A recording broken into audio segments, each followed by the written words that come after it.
Problem number 11. A couple of equations to solve for x in, and we note that these equations don't just have x in them, but also have y's and a's and b's, constants like that. Okay, so 3x plus 2y minus 5 is equal to ax plus by plus 1. We're going to move all the terms with x's to one side, all the terms that don't have x's in them to the other side. And so this is going to give us 3x. We're going to take this ax, move it to the other side, minus ax, is equal to by plus 1. And then we should also subtract off 2y and add 5. I'm going to factor here x times 3 minus a is going to equal by plus 1. I guess I can combine the plus 1 and plus 5 together to be plus 6 minus 2y. And the very last step we have to do here is just divide both sides by 3 minus a. by plus 6 minus 2y divided by 3 minus a. We could simplify this more if we wanted to by maybe factoring out y here, but this is a perfectly good final answer. In the second one, this is basically, we are, in some sense, inverting this formula. This is a common trick to find function inverses here. We have y in terms of x. We want x in terms of y. So how do we do this? Well, let's cross multiply, get this x plus 7 out of the denominator. So x plus 7 times y is equal to 3x minus 5. xy plus 7y is equal to 3x minus 5. And just as before, we'll take the terms that have x's in them, put them on the left. Take the terms that don't have x in them, put them on the right. And so this is going to give us xy minus 3x is equal to minus 7 minus 5. Factoring out an x on the left gives us x times y minus 3 is equal to, oh, by the way, silly me, I forgot that y there. So minus 7y minus 5, and dividing by y minus 3 gives us x is equal to minus 7y minus 5 divided by y minus 3. So this is a perfectly good final answer. I'll just point out that the top looks a little bit nasty because there's minus signs in both places.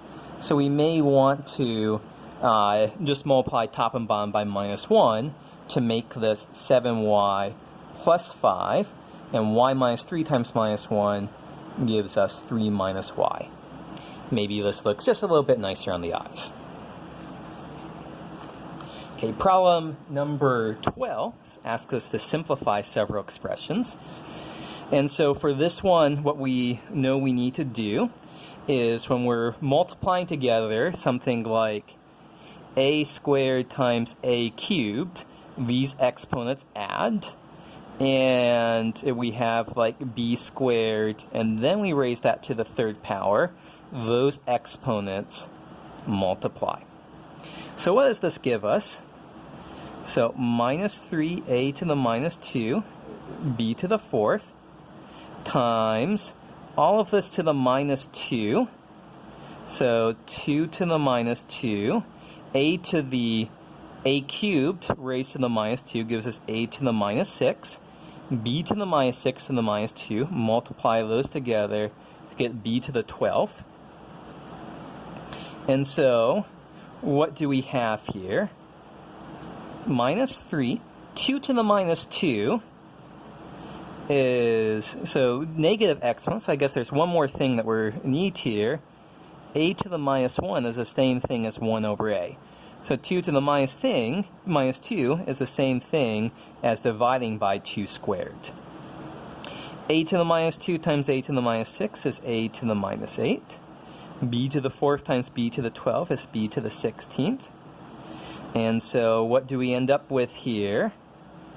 Minus 3 over 4. And if we want to only use positive exponents, the b to the 16th goes upstairs, the a to the 8th goes downstairs. this next one should be basically the same thing, but now we are just using fractional exponents as well. So distributing this 1/3, the cube root here, 8 to the 1/3, a to the minus 6, all of that to the 1/3. Minus 6 times 1/3 is minus 2.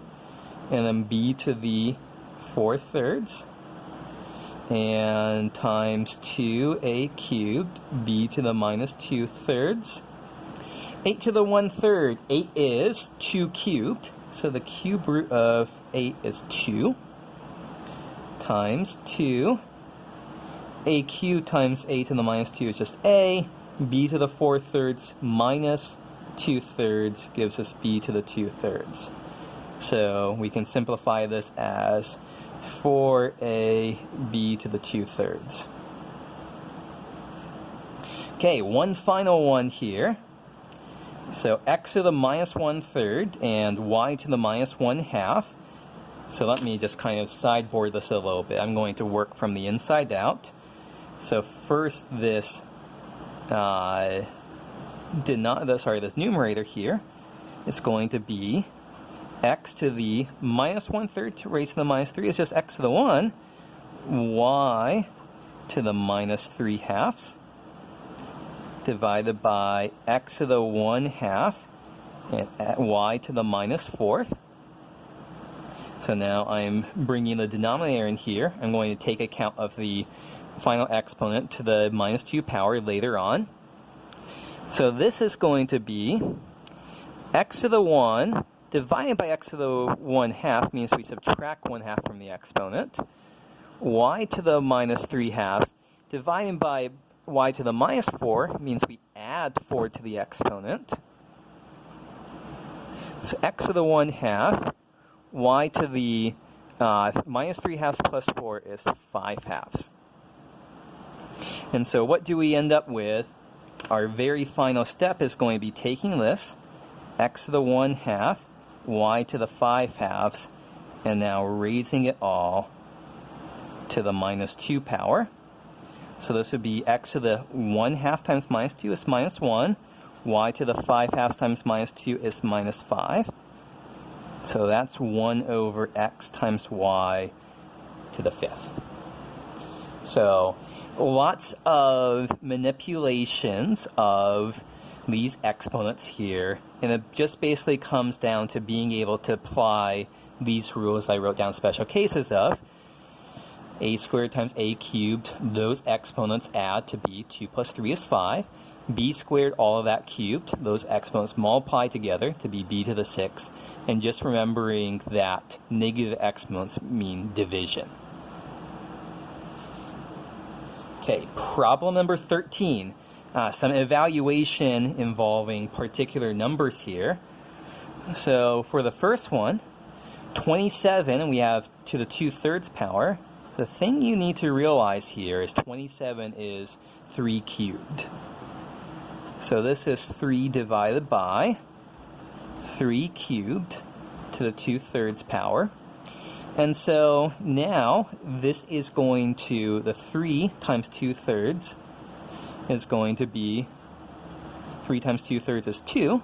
So 3 divided by 3 squared, 3 divided by 9 is 1/3. So nasty looking expression that simplifies very much down. And similarly down here, minus 32 raised to the minus 3/2 power. So note here that minus 32 is equal to minus 2 to the 5th power. So minus 2 to the 5th power, all of that raised to the minus 3/5 power. 5 times minus 3/5 is going to be minus 3. So it's minus 2 to the minus 3 power. So that is going to be minus 2, one way we could say it here, just a little bit of thought will convince us, that will be minus 1/8.